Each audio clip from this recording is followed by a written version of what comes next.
नमस्कार विद्यार्थी मित्रांनो, मी आहे भरत मुनेश्वर आणि आपण पाहत आहात विजन मॅथ्स फिजिक्स चॅनल। या चॅनल अंतर्गत आपण इयत्ता 10वी सेमी माध्यमासाठी मॅथमॅटिक्सची स्टडी करत आहोत। आपण पार्ट सेकंड मधलं सर्कल हे चॅप्टर स्टार्ट केलेलं आहे। यामध्ये आपण प्रॅक्टिस सेट 3.1 मधील एक्झाम्पल अभ्यासत आहोत। तर आजच्या पिरियड मध्ये सुद्धा आपल्याला काही एक्झाम्पल आणि काही महत्त्वाचे कन्सेप्ट्स अभ्यासायचे आहेत। तत्पूर्वी आपल्याला जर पिरियड आवडला तर लाईक करायला विसरू नका आणि चॅनलवर जर नवीन असाल तर सबस्क्राइब करायला सुद्धा विसरू नका। बघा, practice set 3.1 third example, segment RM and RN are the tangent segment. हे टेंजेंट सेगमेंट आहेत of a circle with centre O। आपल्याला प्रूव्ह काय करायचं? Prove that segment OR bisect angle MRN या अँगलला बायसेक्ट करतं, ॲज वेल ॲज MON या अँगलला सुद्धा। अँगलला या अँगलला बायसेक्ट करतं म्हणजे हा अँगल या अँगलशी कॉन्ग्रुएंट दाखवावा लागेल। या अँगलला बायसेक्ट करतं म्हणजे हे दोन अँगल कॉन्ग्रुएंट दाखवावे लागतील। आता हे जे अँगल आहेत ते डिफरंट ट्रायंगलचे अँगल आहेत, म्हणून तुम्ही जर हे दोन ट्रायंगल कॉन्ग्रुएंट आहेत असं प्रूव्ह करू शकलात तर आपल्याला सांगता येतं की हा अँगल या अँगलशी कॉन्ग्रुएंट आहे, corresponding angle of congruent triangle, आणि इथं सुद्धा corresponding angle of congruent triangle. मग हे दोन अँगल कॉन्ग्रुएंट म्हणजे OR याचा बायसेक्टर आणि MRO इक्वल टू ORN असेल तर OR परत याचा बायसेक्टर आहे, असं आपल्याला प्रूव्ह करता येतं। तर बघा, याचा प्रूफ अतिशय सोपा आहे। इन ट्रायंगल OMR हे दोन ट्रायंगल तुम्हाला प्रूव्ह करणं आवश्यकच आहे। In triangle OMR and triangle ONR angle M is equal to 90 degree and angle N is equal to 90 degree. हे कशावरून? Tangent theorem. Therefore, in triangle OMR and triangle ONR या दोन ट्रायंगल मध्ये बघा, मग हे राईट अँगल ट्रायंगल झालेत कारण प्रत्येकामध्ये एक अँगल 90 चा आहे, म्हणून हे दोन्ही ट्रायंगल राईट अँगल ट्रायंगल आहेत। मग आपण आताच हे प्रूव्ह केलं होतं हे दोन ट्रायंगल कसे कॉन्ग्रुएंट असतात। Hypotenuse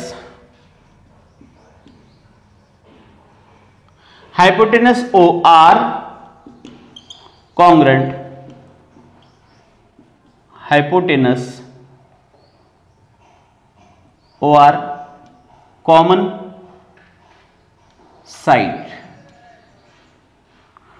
side of triangle. त्याच्यानंतर segment OM congruent segment ON, radii of same circle.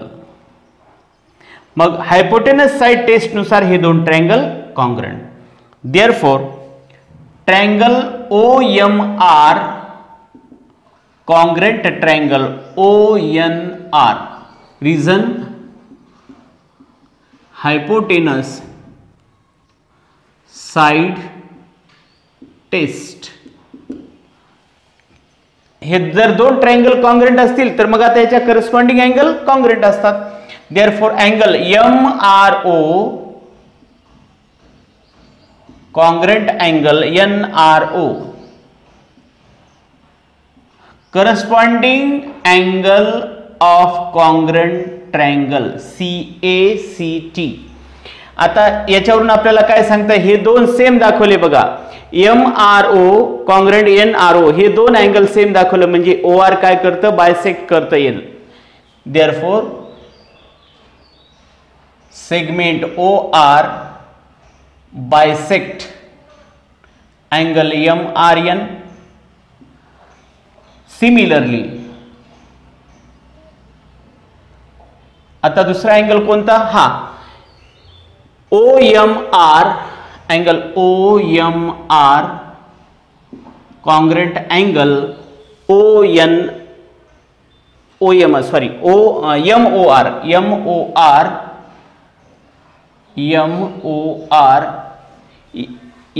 MOR हा अँगल NOR शी अँगल NOR इथं सुद्धा corresponding angle of congruent triangle.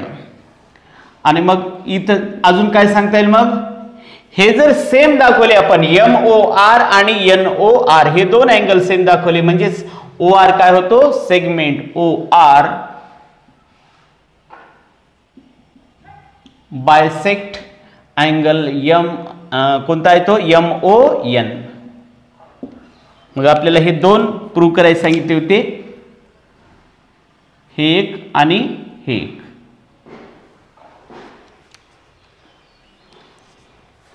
What is the distance between two parallel tangent of circle having radius 4.5 cm? आपल्याला ह्या दोन parallel tangent मधलं distance find out करायचं. जर radius 4.5 centimetre असेल मग आपल्याला असं सहज समजतं की हे 4.5 आहे, हे 4.5 आहे, म्हणजे 9 सेंटीमीटर हे याच्यामधलं डिस्टन्स आहे. पण आपल्याला ही एक लाईन आहे, परपेंडिक्युलर लाईन आहे, हे प्रूव्ह करावं लागेल अगोदर. मग हे प्रूव्ह करण्यासाठी आपण एक लाईन ही काढलेली आहे, ड्रॉन केलेली आहे. Drawing line PQ parallel line AB. But line AB parallel to line CD given. हे दोन टँजंट पॅरलल आहेत असं सांगितलं. Distance between two parallel tangents, या दोन पॅरलल टँजंट मधलं डिस्टन्स म्हणजे हे दोन्ही पॅरलल आहेत. मग याच्यावरून आपल्याला असं सांगता येतं PQ AB ला पॅरलल आहे, AB CD ला, आणि म्हणून हे दोन सुद्धा पॅरलल सांगता येईल. देअरफॉर लाईन PQ पॅरलल हे जे टँजंट आहे टँजंट CD दॅट इज, मग आपल्याला असं सांगता येईल tangent AB parallel line PQ parallel tangent CD. हे याच्यावरून एवढ्याहून कन्क्लुजन निघतं. ठीक आहे, हे आपण याला पॅरलल काढलेलं आहे, पण याला हे पॅरलल आहे दिलं, याचा अर्थ हे तिन्ही पॅरलल लाईन आहेत. आता हे दोन पॅरलल लाईन घेतल्या, अजून एक आपल्याला यामध्ये दिलेलं आहे अँगल AMO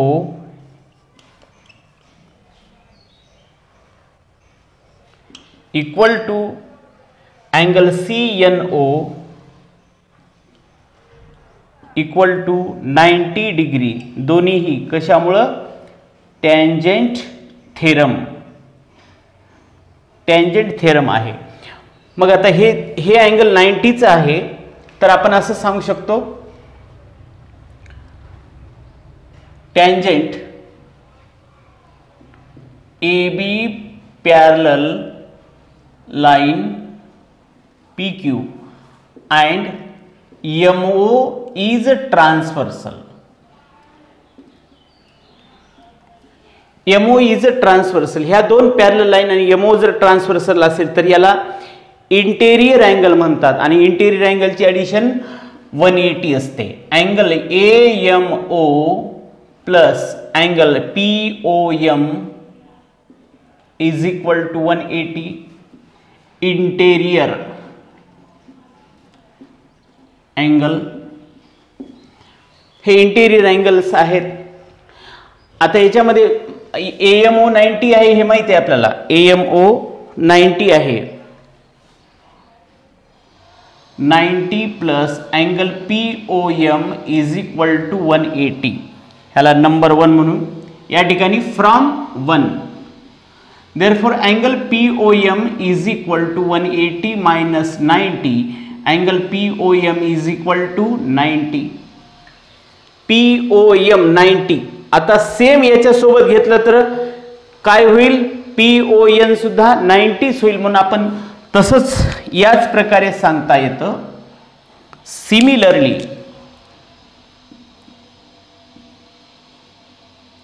अँगल हे POM घेतला, आता PON सुद्धा PON is equal to 90 degree. आता हे दोन्हीही 90 डिग्री आहेत. हा अँगल 90, हा अँगल 90, हे कसे आहेत? ॲडजसंट अँगल आहेत आणि ॲडजसंट अँगल असल्यामुळं आणि हे सप्लिमेंटरी सुद्धा आहेत. Therefore angle POM and angle PON are adjacent and supplementary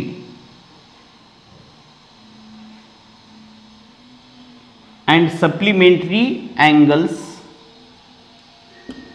Therefore angle POM plus angle PON is equal to 180.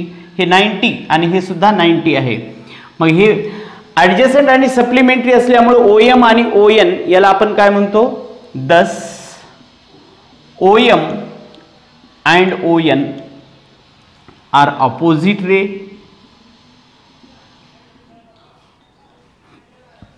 Opposite ray म्हणजेच एकच लाईन आहे, म्हणजे आपल्याला असं सांगता येईल. देअरफॉर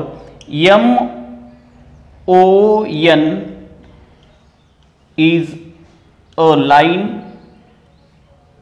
is one segment, एकच सेगमेंट आहे हे. आणि MON म्हणजे distance between two tangent. Therefore MON that is equal to MN is equal to 2R, 2 into radius, कारण डायमीटर हा रेडियसच्या प्राइस असतो. रेडियस किती? 4.5. Therefore 9 centimetre. This is our answer. एवढ्या याच्यासाठी आपल्याला काय प्रूव्ह करावं लागलं बघा. आपण ही पॅरलल लाईन काढली, हा 90चा अँगल आहे, हा 90चा अँगल आहे, हे माहिती आहे आपल्याला, टँजंट थेरम. मग हा 90 आणि हा 90 दाखवला आपण. मग हा 90 तर हे ॲडजसंट आहेत आणि सप्लिमेंटरी आहे. सप्लिमेंटरी अँगल असल्यामुळे हे याला काय म्हणू शकतो आपण? Opposite ray. अपोजिट रे म्हटलं की एक लाईनच झाली, ती एक लाईन होते. एक लाईन, एक सिंगल लाईन. मग याच्यावरचं ही लाईन म्हणजे कशामधली आहे? मग या दोन याच्यामधली आहे, टँजंट मधलं डिस्टन्स आहे. कारण इथं 90 आहे, हे 90 आहे आणि हे परपेंडिक्युलर डिस्टन्स आहे.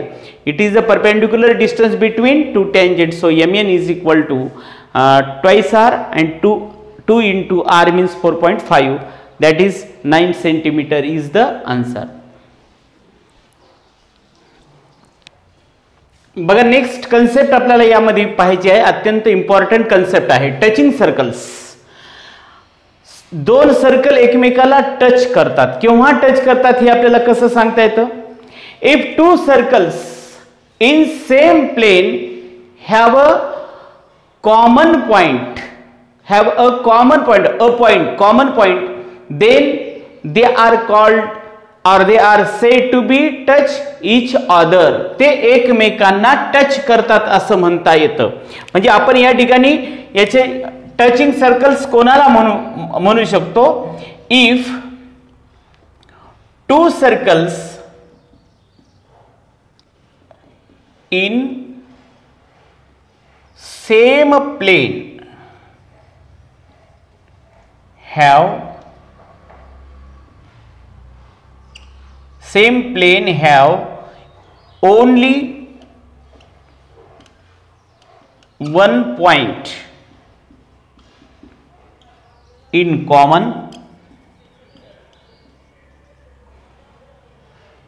are called touching circles.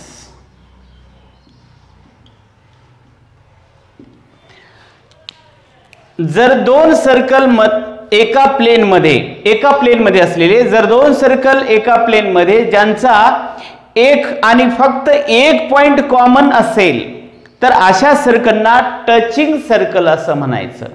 बघा मी या ठिकाणी दोन फिगर काढल्यात. या दोन सर्कलचा एकमेव T हा पॉइंट कॉमन आहे. इथं सुद्धा या दोन सर्कलचा एकमेव टी हा पॉइंट कॉमन आहे आणि म्हणून या दोन्ही सर्कलला, या दोन्ही फिगर मधील सर्कलला टचिंग सर्कल असं म्हणतात. मग टचिंग हे दोन प्रकारच्या डिफरंट फिगर आहेत. हे तुम्हाला लक्षात येत असेल, हे बाहेरून टच करतात म्हणजे दिस सर्कल्स आर टचिंग एक्सटर्नली, आणि हे आतून टच करतात. हे सर्कल त्याच्यामध्ये दुसरं सर्कल आहे, हे एकमेकाला एका पॉइंट मध्ये टच करतं, म्हणून हे इंटरनली टचिंग सर्कल आहेत.